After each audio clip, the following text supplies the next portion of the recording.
Let us welcome ओडिशार 15तम मुख्यमंत्री और 2 उपमुख्यमंत्री को सुस्वागतम।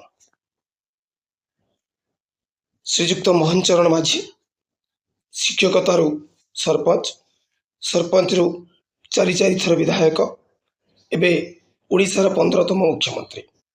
आपण को ओडिशार विभिन्न शिक्षक संघ तरफ सुस्वागत।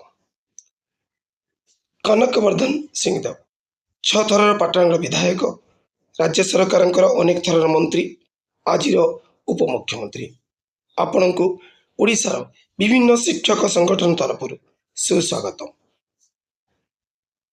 प्रभाती परिडा निमापड़ा विधायिका 2009, 2014, 2019 लगातार पराजय पर 2024 विधायक सीधा सड़क उपमुख्यमंत्री। आपण को ओडिशार विभिन्न शिक्षक संगठन तरफ सुस्वागत।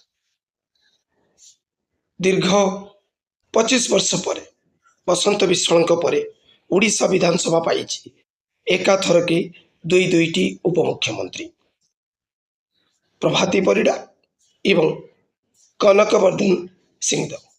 आपण को ओडिशा शिक्षा विभाग कर्मचारी संघ जनाऊँगी सुस्वागत।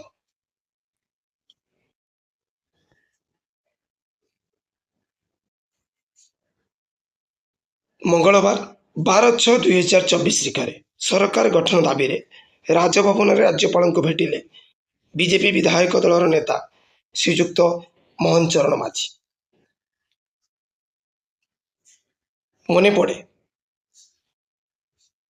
आज आपण शिक्षक मुख्यमंत्री, मने पड़े शिक्षक महासमावेश आपण उपस्थिति, आपण आवेग भरा मतामत, आपण भली जड़े सचेतन व्यक्ति निश्चय बुझीपारे ए अवहेलित निष्पेषित शिक्षा विभाग कर्मचारी मानकर व्यथा को। आपण सुचिंतित रणकौशल निर्धारण अपेक्षा ओडिशार विभिन्न शिक्षानुष्ठान गुड़िक कार्यरत कर्मचारी वृंद।